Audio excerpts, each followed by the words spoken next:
Thank you, the gentleman, for yielding, and Mr. Chairman, thank you for holding this hearing. Chairman Burns, I really appreciate the NRCC's efforts to right-size itself in light of the fact that the nuclear industry is not growing nearly like all of us would like it to in order to address environmental issues.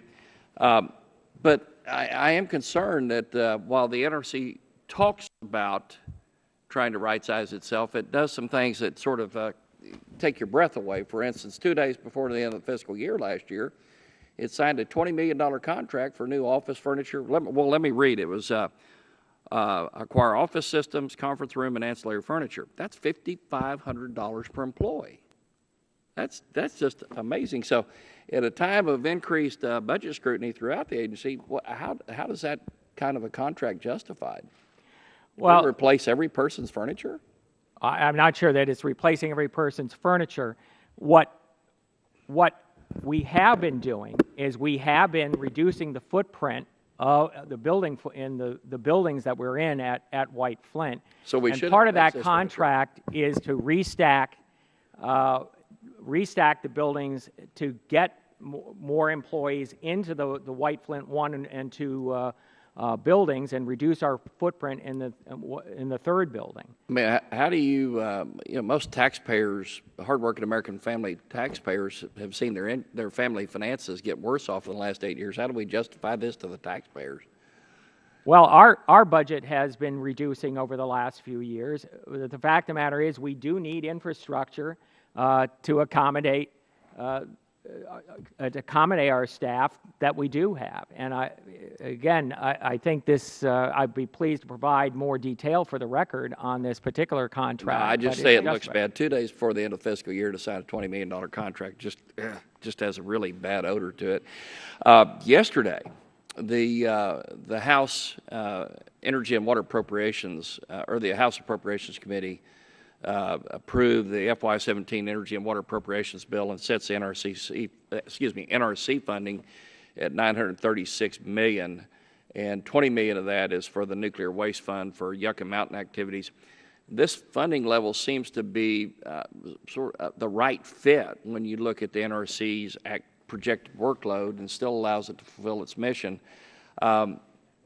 Are you working with your senior leadership team, including the Executive Director of Operations, the Chief Financial Officer, and the Chief Human Resources Officer, to develop a plan that will fit the NRC's operations to fit that budget?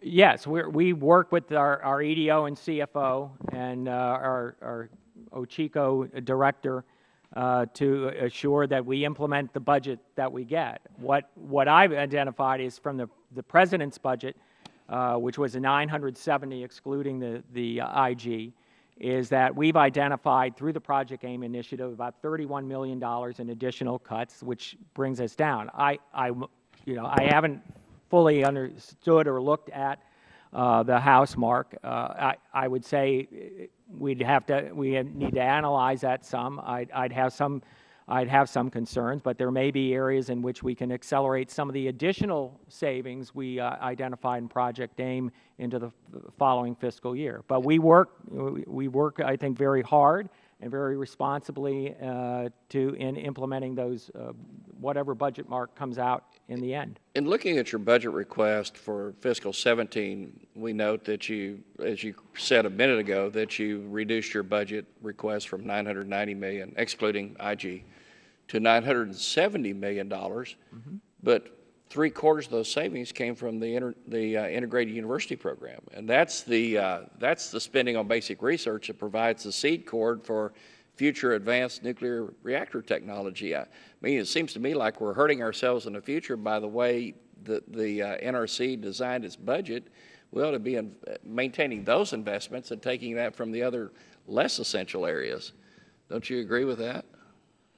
Well, this is an area in which, in terms of the integrated university program, where the administration has preferred to consolidate those into other STEM programs, and as a result, the President's budget does not reflect that. What has happened over a number of years now is that when that's appropriate. The agency's been responsible about integrating that into its programs and effectively carrying out the program. Oh, but what I say is we have taken real cuts. Yeah, let me close my time by saying that the basic research is seed corn for the future. That is not the area that we need to be cutting. And thank you. I yield back.